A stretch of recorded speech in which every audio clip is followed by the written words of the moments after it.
She said, the reality of learning complex systems, the only way to learn them is through failure. You don't know it isn't working or working until the little red light goes off and shows you the engine just cut out and hydrogen is dripping in. That almost took one of her shuttles down. So Wow. I'm humbled by the reality of that. Like, just because I'm good at this doesn't mean I'm good at this.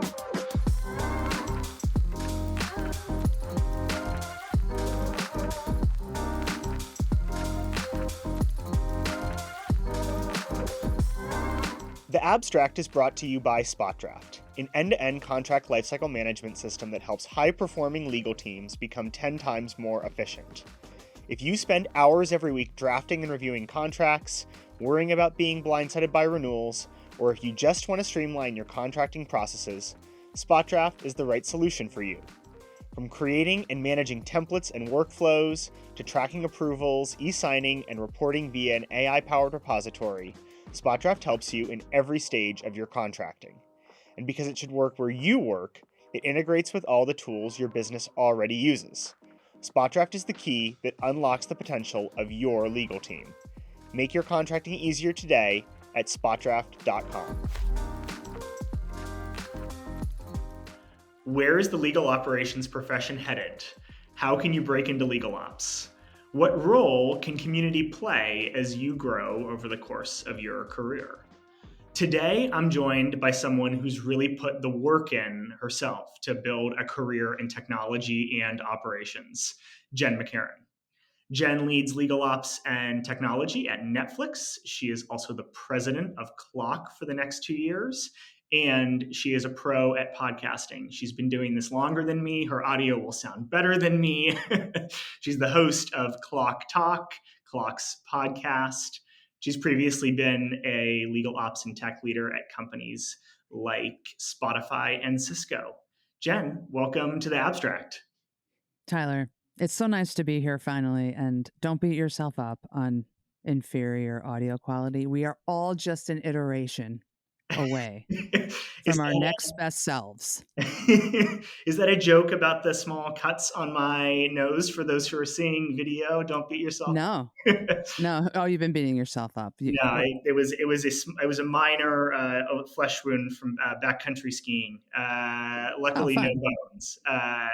Yes. So I wanted to get that out of the way, just in case folks were watching and wondering, Tyler looks a little different than I've previously seen him. I was hoping for I was at a bar and a member of every CLM in the market walked in, and I only came away with this. You should see the other guys, a CLM bar fight joke, but that's pretty good. I like that. Yes, we'll save that for Vegas. We'll save that for CLOC. Great, yeah, and then we'll all get into deep trouble in Vegas. Just kidding, we won't. Vegas is going to be a great time. Tyler, will you be coming to Vegas to the Global Institute we put on? Yes. I absolutely will be. It will be my second. I went for the first time last year and had a fantastic time. And I'm looking forward to all the programming, but more than that, just seeing lots of old friends, folks who, I'm excited to spend time with. Let's kick off. Let's start with CLOC. You just started a 2-year term. You're president of the board of directors. Tell us a little bit about your ambitions for your CLOC presidency. What are you hoping to accomplish over the course of the next couple of years? Sure. So we have been ratifying our CLOC strategy, vision, mission.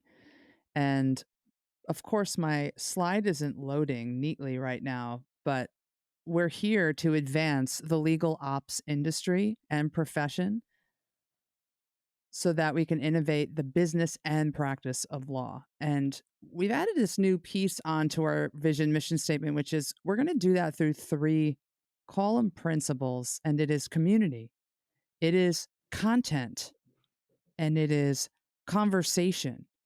So what you know of the org and what everyone has seen are our large events like our CLOC Global Institute in Vegas. Sure. We do an EMEA summit in London. We've done summits in APAC down in Australia. We've done regional chapter meetings for a while. We've experimented with medium-sized format events as well, taken the podcast on tour, etc.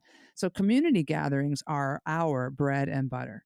And then from there, content starts to come into the market, right? Onto the LinkedIn's, the white papers, the CLOC Core 12 frameworks, Yep. and more from our members. I'm hoping to really help turn on all the lights in that third bucket, which is conversation, where how do we get two-way dialogue and people talking about it all?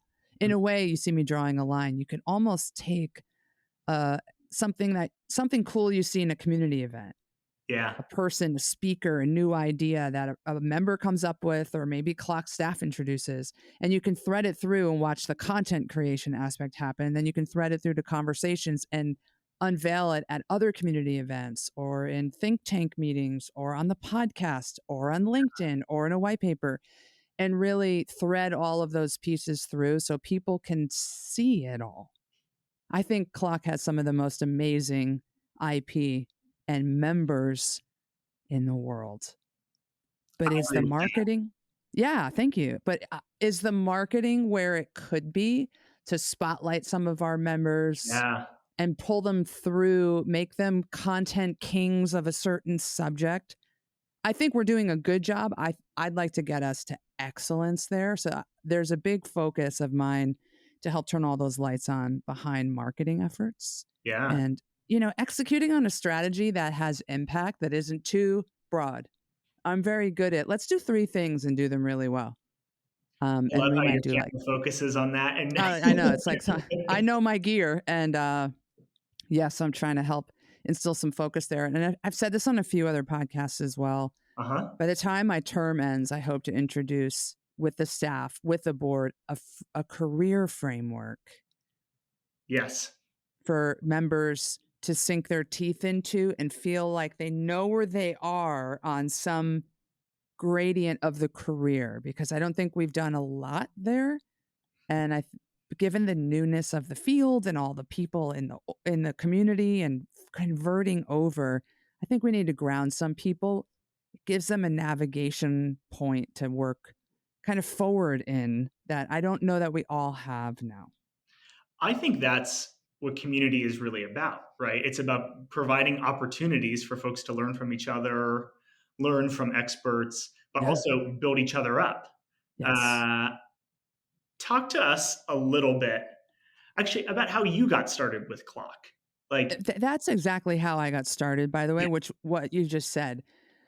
I sometimes am the last to show up to the party of competence and confidence for me. I just am. I I I develop on a delay, but when I get there, That look surprises out. me. Yeah. Yeah, I'm just slower at that. And so I didn't know when I was at Cisco developing all of this KM knowledge management program tools, data strategies, frameworks.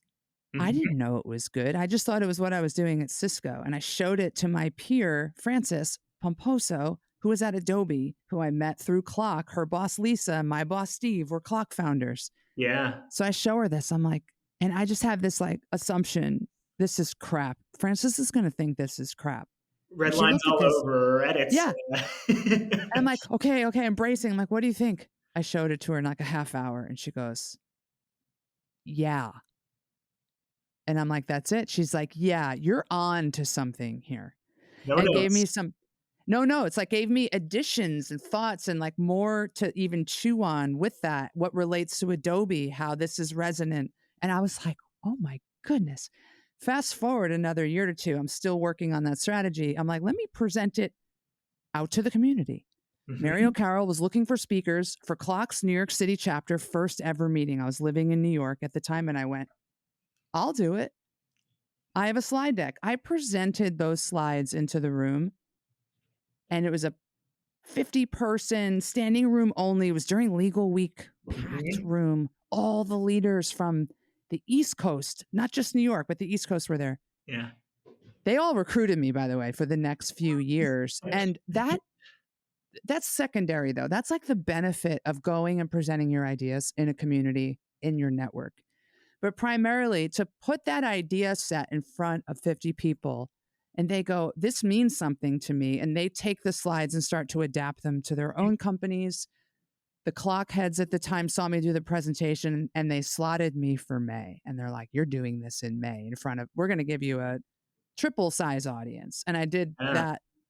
that May, and the following May, I did 2 big presentations into the community because other people saw value in what I was thinking, creating, frameworking, and putting out into Cisco. And that validation we get from a community and a network, we need that. And we need to step out of our companies sometimes Mhm. and do that to see how these things resonate with others. And that audience and engagement, that is a career changer. It will pull you Absolutely. forward. And that's what it did for me. It just kept asking me to come speak about this here and speak about this there. I talked about that KM slide deck for a year plus in all departments, that people that got the slides, etc. It was so cool. So this is why we need community. This is why we need CLOC. This is how I came up, just giving my ideas first in service to the companies I work for. Yeah. And then I package them up nicely and I'll go, let me tell you what I'm doing at Spotify. Let me tell you how hard it was to start a legal tech team function at Spotify. And I'll tell the story, and people take to this stuff. So it's important for us to go out there and share it with like-minded folks and get that validation. A few things really resonate with me there. One, this idea that if you're an expert in something and your company finds it valuable, other people might find it valuable too. Yeah. That's one thing that resonates. Two is sometimes you have to take a little bit of a leap then and put yourself out there. And as you said, you were expecting a bunch of notes. Yeah. But three, it was in the spirit of then ultimately giving back. I think that Yes. that's such an important component of community. How do you think about both sort of in your service now, but also for those many years where you were not on the board and you're not CLOC president? How do you think about being in that mindset of giving back to CLOC and giving back to the community, Yeah. as opposed to like, what can I get out of Yeah. this I experience? love that you're hitting on that. I grew up in a military and police household. Hmm. This is where the people in my family were employed for generations, 100 years of New York City police officers. And my dad served in the military as well. Mm-hmm. Service is in our veins. My dad went and became a social worker. I almost became a social worker in a fit of youth and being lost and being LGBTQ. We all think about becoming social workers. It's a bit of our finishing school. Service comes first in my value set. It's not what can I get from this, it's always what can I give first. And Mhm. so when I had this opportunity to become CLOC president, that story I just told, I'm trying to create a macro level system for that to happen to hundreds or thousands of people. I'm Sure. trying to help foster this vision and mission and strategy that we have these big tent, medium tent, small tent, community events where you can show up and go scared out of your gourd. I'll do my slides. Yeah. And they're like, Mary and Connie were like, who is this? And I was like, I do KM for Steve Harmon. And they're like, okay, girl, we've never seen you, go. And I went and I lit the room up because I'm good at presenting, and I rehearsed that 250 times by myself and 50 times in front of Cisco Legal. So it was really a well seasoned deck. And they were like, where you been? I'm like, actually doing this work for 5 years. So there was a degree of confidence there, but they didn't know me and I was nervous. And then from community, they took the content and went, this is now CLOC's KM framework. I'm like, cool, take it, make it better, teach me how to do it better. And then we talk about it a lot on stages, in two-way dialogues. I presented or dialogued at a dozen companies about it.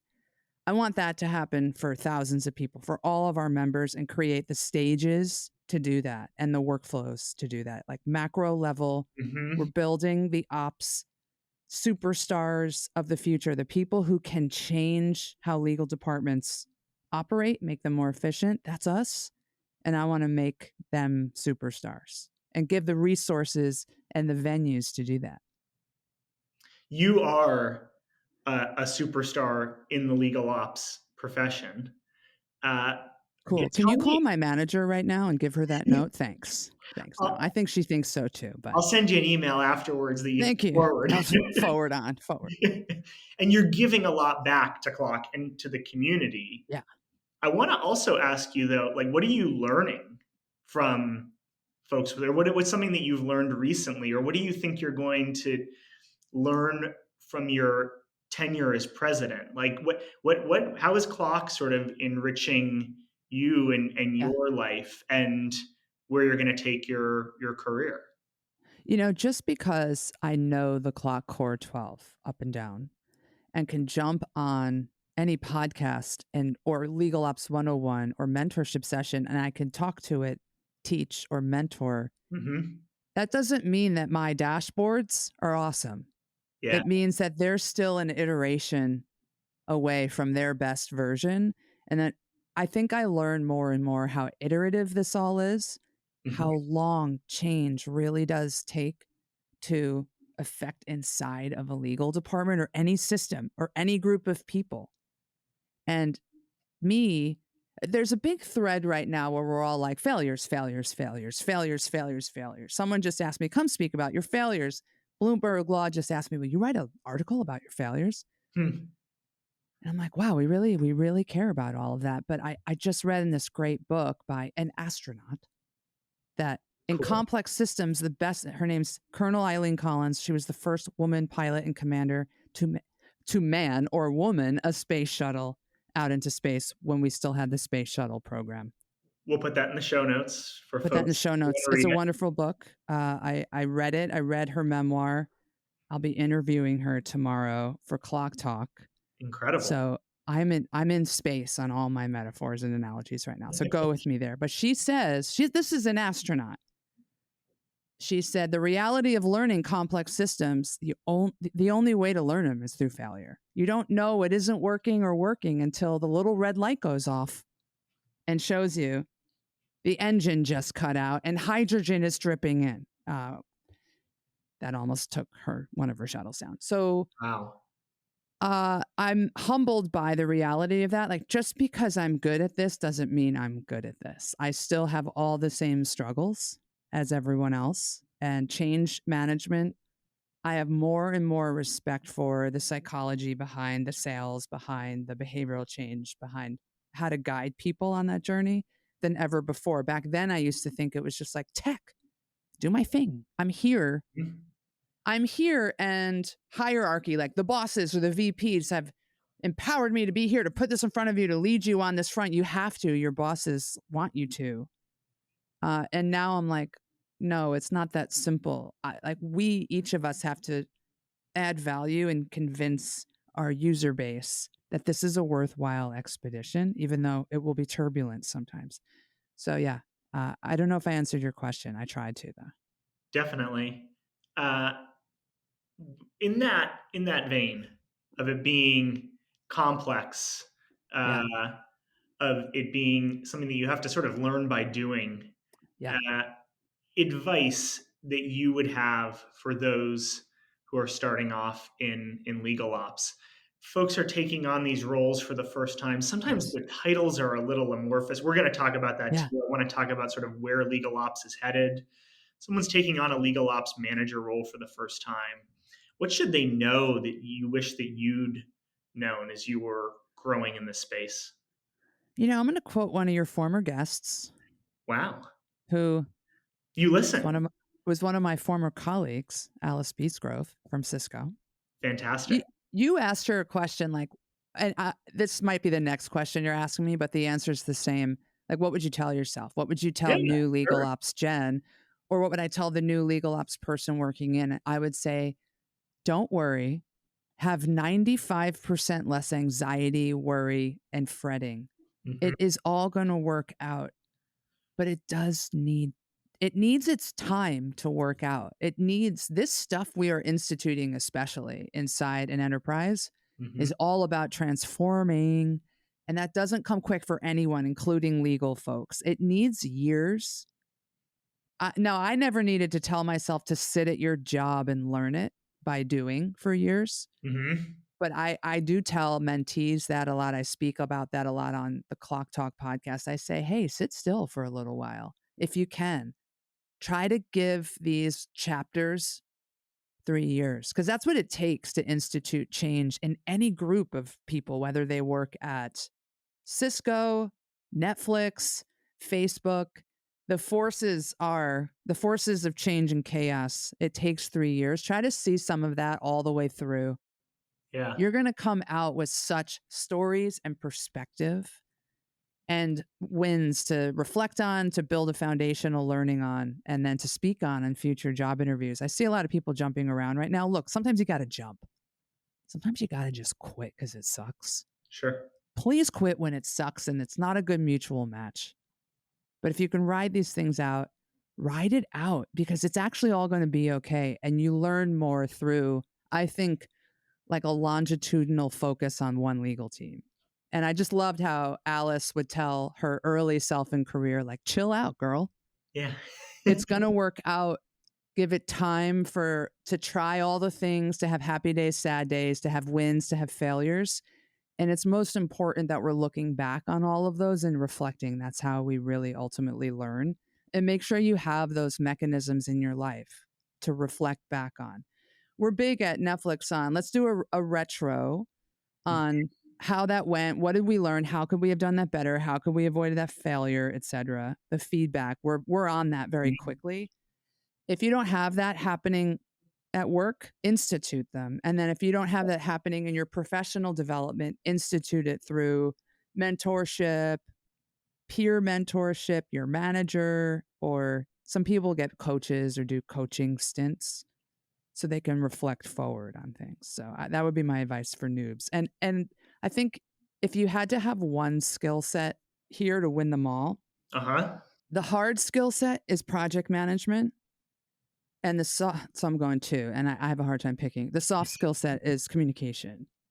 Sure. And really clear, concise comms that you can kick up to a mid-exec level, the high exec level, the C level, or the team leaders or the teams or the individual contributors whose jobs will change because you're putting in a CLM. So you have to have a comms acumen that is flexible, that knows how to find the audience and then bring them the message, and always be willing to rewrite your messages, because every time you rewrite them, they get better. Quick announcement before I let you get back to the episode. SpotDraft just released our annual compensation report for in-house legal professionals. If you're wondering how your compensation compares to your peers across industries, years of experience, and more, make sure to check it out. Find it at salary-report.spotdraft.com or head to the link in the description. Now, let's get back to the episode. Different question for you there. And by the way, I think, as maybe we've talked about before, I used to work in privacy program management. By the way, I see a lot of parallels in how the legal ops space is evolving relative to how the privacy space has evolved. Yeah. Being super detail oriented, keeping the trains running on time, managing stakeholders around a project, not an easy thing to do. Sometimes a slightly different innate skill set than managing up to C-suite stakeholders or similar, having strong communication skills. How do you hire? You manage a large org, a relatively large org at Netflix, and have done similar at other companies. How do you find that and cultivate both of those skill sets in folks? So whenever we're hiring ever in the world, or picking someone, a friend, a mate, a company, there's always things that are great, they're great at, and things that they're not. And you have to assess, what's the easiest one for me to teach? Do I have the time to teach that? What do they have, and what are they lower in competency on? Because I'm a strong communicator, Jen is a strong communicator. Like, I'm a narrative obsessed person. I write songs. They have a beginning, middle, and end. Bridges coincidentally are the best thing I am at writing, because I love connecting to pools of information. Go figure. I live with a writer. Shakespeare comes up in our house every other day. in earnestness, we just start talking about Shakespeare because it's really relevant. And so I like presenting. I love language. I love clear, concise. I love the Mhm. challenge of that. I love an audience and trying to put the info into their brains and see if I can engage them. So Uh-huh. I'm like, I think I can teach and offer a lot of that in development if they're lower on that. So in this case, I've biased the project management side Hmm. because if they don't know how to run projects and they come into a place like a Spotify or a Netflix, they're gonna that's a more painful tripping and stumbling along than it is, oh, my comms were in an A plus, they were an A minus. Right. That's okay. Most people are an A minus, but if they can't manage the project, then people aren't engaged and we're implementing something huge.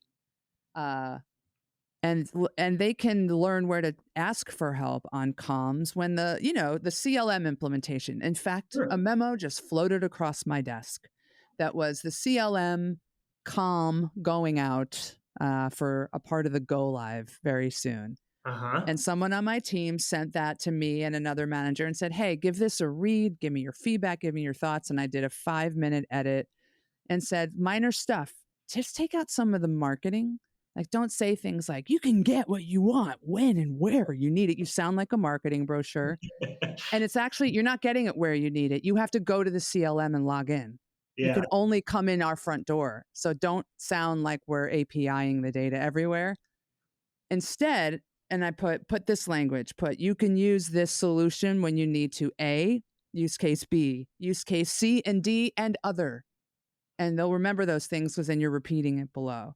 So I trust that they'll learn no to ask for help on things. So yeah, I bias project management because it is, I think, the sacrosanct skill. Above all, you have to be able to get a lot of stuff done and lead people without authority. And that's all baked into some of those Mhm. PM, as they call them, project management frameworks. Being a project manager is incredibly hard. Uh, Yes, I incredibly. I'm curious. There's certifications out there. We've talked a little bit Yeah. about how you hope CLOC will be building out a sort of more robust set of curriculum over the Yes. course of your tenure. And then we've talked about mentorship too, right? But Yeah. where do you think folks should go tactically to learn how Yeah. to be better at the whole profession that is legal operations? Yeah, I mean, I do think you said it earlier, learning on the job with great real life business examples is going to be your number one teacher. Sure. And the teacher's aid is when those things fail or you bombed or, something just didn't go well in the implementation and you get to really learn through reflection and humility sometimes Hmm. how to do it better. But we need mentors over us that maybe a little more battle worn and torn, so they can ask questions and get you through coaching, like thinking in the right direction, maybe inspire you. Hmm. Maybe they give you some of that structure or ladder that you might not have. You might just be like a one legal ops man or woman, or gender non-binary, like doing the role. You're the one Sure. in a small medium department, and so there's a loneliness to that mentorship can kind of validate some of the questions we're always asking in our heads, like just by hearing their story, how they did this. I still take advice from my mentor every 3 weeks on a calendar. That's how, Wow. like, I don't pretend to know how to do all of this, even though they made me president of CLOC. That doesn't mean my dashboards are great. I'm not trying to invalidate my own candidacy here. But we It's all need to be irrevocable. We'd have to check the right. bylaws, but We all have to be continuously learning and have these growth mindsets because this field is still defining itself. How we solve for legal is still taking shape. How we did CLM 5 years ago is different than 3 years ago, is different today, and it will be different in 1 year and 3 years and 5 years. And so we're the ones that have to always adapt all of that. Certifications, I think they're important, but guys, don't kill yourselves getting certifications or expect that to be the ultimate door opener. I don't know. I have a Lean Six Sigma, Mm-hmm. and it sharpened how I manage projects. And then I went into an agile project management, product management environment at Spotify. And I went through some training at work there for that. And it was all the same phases, just different labels. Mm-hmm. So learn one of them thoroughly. If an employer would sponsor some of your learning, do it. They're going to get 10x ROI out of you. Six Sigmas are good. PMP, program management professional, that is solid. Sometimes I liked that more than Six Sigma. My old colleague is a PMP. Same kind of staging, how you stage a project and bring people through. And then there's a million courses online you can do the shortcut version of on those and apply those frameworks to your real projects and be just as good as if you went through Villanova University's $8,000 Lean Six Sigma program or whatever they cost now. So this is not an endorsement to go big on training, but learn those frameworks one way or another. Mentorship, some certification on the job. I think those are my three big ones. And community. I'll fall back on the CLOC piece as well. Sure. When you're a part of community, you can call anyone that you've networked with and say, hey, tell me how to do this. I don't know how to start a litigation ops program. And I did that phone call once in the middle of the night because I was in Sweden and he was in California. So it was my middle of the night. And he just laid it out to me. He's like, got a pen? And I took notes and went into Spotify the next day and was like, here is the way we're going to do litigation, tech, and operations. And faked it until I made it. I made it. You mentioned the word loneliness, uh, which I find really interesting. Yeah. I hear that consistently across a Yeah. whole variety of communities that I'm involved with. Yeah. How those communities help people sort of overcome that sense of, at least temporarily, overcome Yeah. that sense of loneliness. And by the way, I hear that at every level, from the C-suite all the way down to, like, work can be lonely. Yeah. Leadership can be lonely. I want to give you an opportunity to talk a little bit about maybe your music and some of your passions, because I think it's very cool. Yeah. But talk to us. How do you find outlets for that loneliness, or how do you replace that with a sense of community or meaning? We're all typically hired into roles in legal ops that are one of one roles. We're not Mhm. typically one of many. If Yeah, you're starting the function out, you're the one. And may you get a head count at some point or many, but you might start parsing out head count like, okay, sir or ma'am, you're going to focus on financial outside counsel management. Sir, you're going to focus on the tech piece, the project management around a CLM implementation. And then hmm, you're overseeing it all. You're still that one of one. And then someone like me, which many of us are as leaders of, are turning around and then explaining this to a lawyer. And many of us are not lawyers. And there's just a gap there in language, lingua franca. They come at problems with a different mindset than maybe I do as a technologist, creative. When I'm with the tech teams in my companies, I'm like this with them. Like me and my infosec team, we could go on vacation together and have a blast and speak the same language. But not us with sometimes our legal leadership. It's a bigger sell. It's a journey for them. It takes years for legal leadership to fully embrace.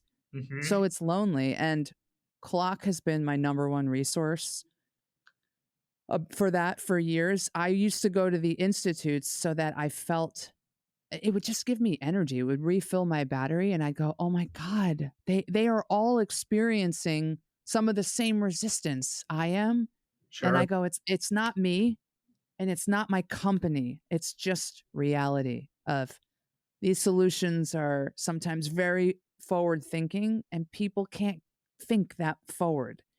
And that grounds me a lot in the reality of because I just have this mechanism in my brain that goes, if I'm struggling at work, I'm like, it's me, it's me, it's me. It's just where my yeah, brain goes. I think that's really the root negative thought pattern of imposter syndrome is something objectively is happening in reality and people are like, must be me. right. And therefore I can't, and like the negative wheel goes. The clock has taught me that it's not me. And now there's almost 7,000 other me's, right? That's how many members we have. At least half of those are in-house folks. And whenever we speak, I just feel so seen, like a part of something greater. And we're passionate about bringing about these changes and constantly trying to iterate how we do it to make it more palatable for the legal users themselves, because they have to like it at the end of the day. Let's talk a little bit, and I'm going to come back to the music question at the end Cool. because I want to hear about your music, and I want our listeners to know where they can find it. Yeah. Let's talk just a little bit about where you feel legal ops is headed over the next few years. And I want to start there with just for the audience, a little bit of your background too on the Yeah. tech side, because you kind of have a little bit of a technology product engineering mindset and brain. And I think Yes. that may inform where where you think things are headed. It does. And may all of our brain types or past experience types inform where all of these roles are headed. There's no Mhm. single destination, endpoint, or making it role that is universal across legal ops. And because I have a heavy IT software development, IT engineering, being like a third party product manager or trainer alongside a suite of tools for legal, I skew Mhm. tech. I Yeah. don't skew outside counsel management. Hey, I have a finance degree. I can spin like a top inside a spreadsheet and find the formula or write the macro or whatever. But I'd rather bring in people who are super passionate about that to turn on Mhm. all the lights in the room with that while I have heavy focus in tech. Because if I see a negative space, I'm going to invent the product or the piece of technology or software or gateway that can make all of that interoperate. And that's some of what I do with my amazing technical team at Mhm. Netflix. The tech can get so good that folks like me could be called, people on my team could be called to lead IT teams in the Yeah. future, product, third party, first party, and integration teams. My career could go that way. I was in engineering at Spotify. It is not implausible to think I could wind up back in that one day. I'm in legal now. I was in legal at Cisco. It sometimes depends on the org charts of these big companies or small companies we're in and how they and where they want all of this stuff to sit. And there's not even an objective truth where I can say us legal tech folks all belong inside legal. I don't know. I'm there now. I'm enjoying it. We're building a ton. Legal gets first view into what we're building. But as all of this matures and companies change shape and orgs change shape, you have to be willing to ride these things into the sunset. The finance outside counsel management piece for legal, that's a good thing to keep in legal because it's a front lines view into how they're managing their spend with counsel, outside counsel. Um, a lot of our peers like Mario Carroll and Steve Harmon went to vendors. Yeah. Mary's head of community, Akshay, COO at your company at Spot Draft. Yeah. Steve Harmon is COO and general counsel. Hmm. So here we are. There's a lot of endpoints, and I think I answered the question You did, yeah. almost. Let's put Yeah, the fine point on it, though. I don't think this yeah. is a particularly controversial question. Like, you know, is legal ops more of a business team than it is a legal team per se? It just happens to be housed in Yeah. legal today. And does that mean, This is how much I vacillate on this. When we were together having coffee in Los Angeles a couple weeks ago, yeah, I was like, we're all going to evolve out and be business teams one day. And now I'm getting like protective of that for legal. And I'm like, I don't know the domain experience that folks like us get in legal ops, focusing on legal workflows for a living. yeah, If you send that out to the business teams, some of that domain might get watered down or lost. Or what if it's slow and legal? Or hmm, the finance project dominates that business ops team's thing because they're IPOing and they just dominate by way of sheer force, and legal gets pinched. And now Mhm. you have legal domain expert people applying it against really important finance projects. Now you're thinning out their domain expertise. And that's what we're really good at, is Mhm. domain expertise. I had a few colleagues that work in the tech side recently say to me that they think they are more expert at contracts and what's inside of contracts and the metadata of. And I was like, ooh, I was like, that's deep. I've been staring at CLM solutions that have succeeded and failed for 10 years straight. I've been in more implementations than I can count. Built, bought, rip out the built, replace it with built, bought, repurpose, built, bought. Let's take that compliance thing module from Tech, reverse engineer it, make it a contract, this and that, add in Contract Express. It was like Inspector Gadget, just a corkscrew. Everything was like connected through a stick of gum. And um, so, yeah, I don't know. I'm getting protective now over, we can't water down the importance of legal domain expertise. And until our industry matures around us and all the systems mature Mhm. to absorb and productify some of that, you need all the me's and the teams of ops folks and tech folks to be that liaison force to connect, understand the pain point, connect it to the tech, and tell folks like your colleagues at Spot Draft, here's how you make the product work actually for people who are drafting, for example. Until all of the products get to their next iterations, we'll be in legal for a while, and legal should enjoy this and embrace transforming your departments using us as your sword. It's a really interesting point because, of course, having folks on a legal ops team who can work well and play well with other stakeholders is important. Yeah, Uh, but if you take legal ops entirely out of legal, you might lose folks who have the ability to work well with legal and yeah, lawyers. yeah. And that's just as important. It's really important understanding that user base. Now, look, I think product people and tech people generically, I think they're amazing. And I think they do know how to come in and understand a domain and the pain points and then architect amazing solutions. It's not to take anything away from that.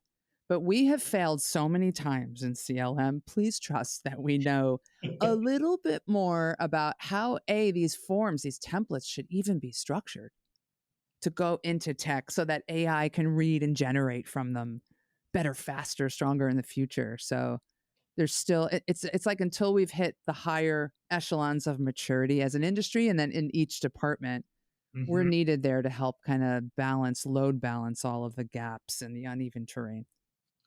I've got just a couple more questions for you, Cool. Jen. First, what does the future hold for you? Are you focused really on the present right now? Because you could evolve into a COO sort of role. Like, where do you Yeah. see your career heading over time?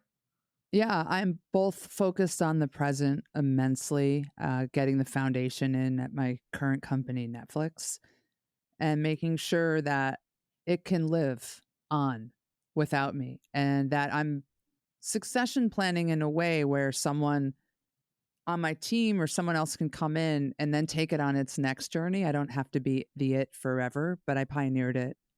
And my role and focus was to go in and really build that foundation. And so we're getting some of the big pieces in. I'm at the 5.5 year mark. So all the lights are going on. And Wow. that takes so much focus because that's when all the stuff starts popping off. So I'm enjoying that and all the learnings and the comms cat's cradle that I'm sometimes in with that. But I always look out to the future and think about the future. I'm not someone who puts my head down and doesn't update their resume. I touch it every year. Whenever someone calls to recruit me, I take the call, I test the market. I like to see where the market's at and how it's changed and what they're looking for.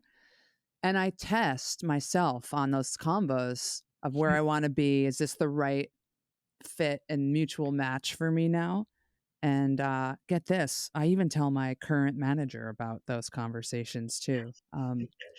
Not to make them nervous. I don't do it Yeah. in a threatening way. I'm like, hey, so and so called. check out how they're structuring this job.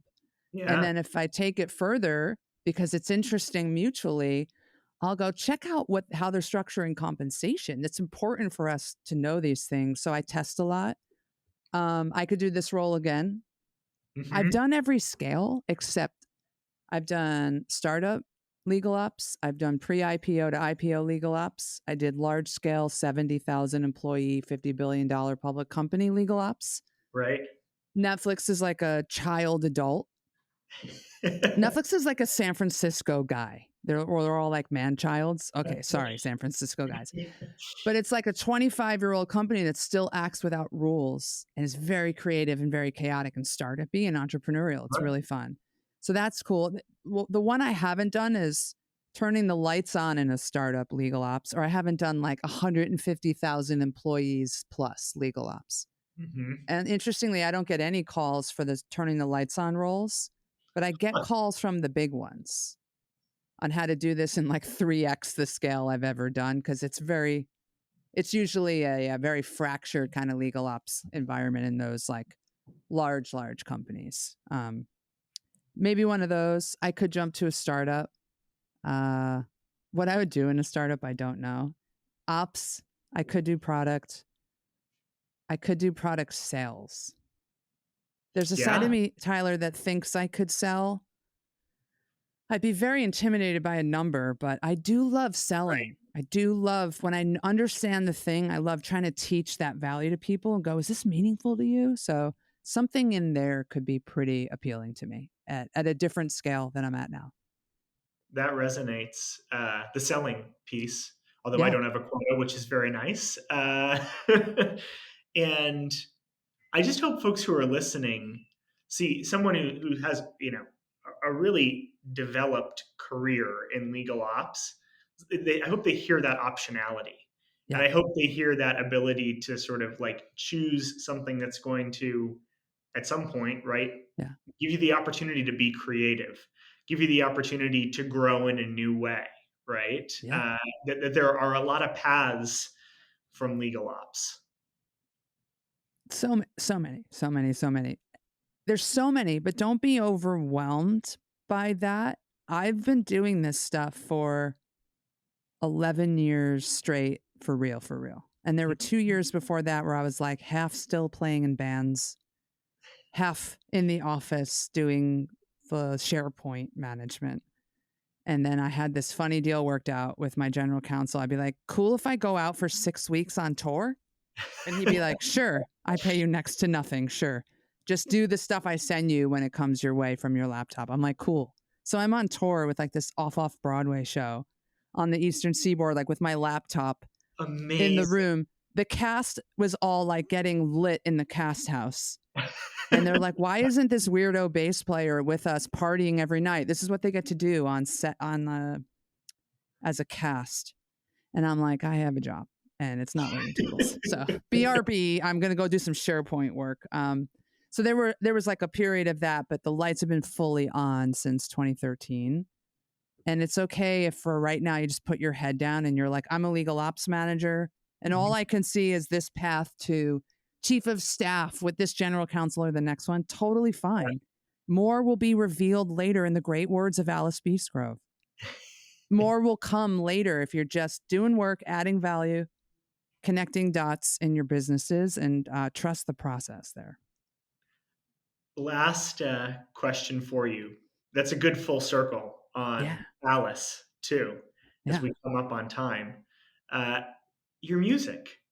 Yeah. I've listened to it. It's really good. Oh, Uh, thanks. and it, it's the sort of thing I play, like have friends over. It's fun. It's Yeah. vibey. I Yeah. hope It's you like party the music. word vibey. Like, Yeah. yeah, I love it. it's It's definitely okay. vibey. It's pop music.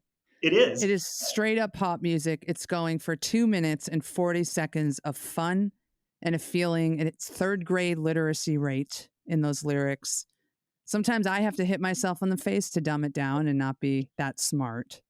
And what an exercise in simplifying things and telling a story and the sections of songs.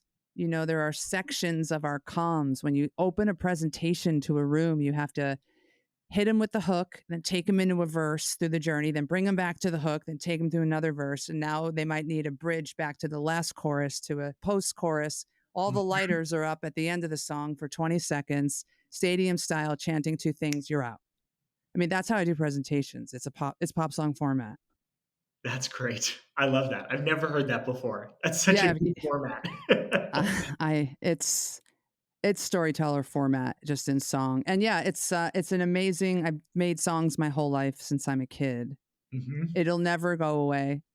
Someone asked me at Netflix recently, "Oh, is that what you want to do one day?" And I'm like, "No, it's what I do most days." Yeah. Like I'm here. I'm here in Netflix, like problem solving. And when I leave here, you ask me what I did this weekend. I wrote 3 songs in a musical for a 15-year-old's play that she's writing. My wife's a teacher. It's her student. Like, I just love the problem solving, looking at a blank page, no sound, put some music to this. I love finding that. So I play instruments until we find it. Then I hit record. I sing it into this mic you see here. When I sing lyrics, I'll put this down. Better but for audio. us, we don't need to do pop filters on podcasts. Newsflash, people. Even if they look cool. I haven't used one. Maybe something. Good. You don't need it. You sound great. I would tell you if you were plosive. But yeah, it's a great escape, and find your escapes, whatever they are. It's just what we all need in life. Whether that's reading or maybe social media is an escape for people. That's becoming the new smoking cigarettes. For me, it's just like, I don't know. It doesn't go deep enough, whereas playing piano or something lets me go deep and get lost for an hour, which helps me come back refreshed creatively for the work that we do. There's knitting, baking. There's so many things, like find your thing. This one's mine. I put out music under the artist name Ones. That's O with a slash through it. Very cool. Hold the 6 key, you guys. Hold the O key, you guys, and you'll get all the O's. And number 6 is O slashed. ONES, Ones. That's where I'm publishing songs today. I'm assigning homework to our listeners for the first time, which is cool. Listen to some Ones music. Listen to Ones. Yeah. I have a song coming out on February 29th, another one in March. My KPI for the year is try to get one out a month. Cool. Just call it done and ship it, even though I know it's not done. I just can't sit on these things anymore and just keep creating, just keep going. That's a great way to keep the wheel turning in life. So there all go. It's like what I'm doing with this podcast. Totally. Yeah. Just hit record, smash it, edit it. We're done. Even though you can harp on it if you want it, just ship it. And we give ourselves deadlines so that we ship this stuff, and you get better over the course of the episodes, not by hyper focusing on one episode. So I'm on that journey with songwriting, and it's a fun place to learn how to improve. It helps my brain. That's fantastic. Well, thank you, Jenn, so much for this conversation. This has been a lot of fun for me. I'm really glad that our conversation in an LA coffee shop on a rainy day in LA, which doesn't happen that often, turned into this. Yeah, me too. We did it. I'm so thankful you had me on. Hi to all the abstract people. And I hope to come back. Let's jam when we're in Vegas together somehow, some way. I'll be running around with some microphone in some capacity. I look forward to it. And to all of our listeners, thanks so much for listening to this episode of The Abstract. And we hope to see you next time. If you enjoyed this episode, I'd recommend that you give my interview in Season 1 with Akshay Verma, SpotDraft's COO, a listen. He's led legal ops at companies like Coinbase and Meta. We talk about how to scale a legal ops team and where the legal ops profession is headed. You can also subscribe so you get notified as soon as we post a new episode. And if you liked this one, I'd really love to hear your thoughts, so leave a rating or a comment. If you'd like to reach out to us, our LinkedIn profiles are in the description. See you all next week.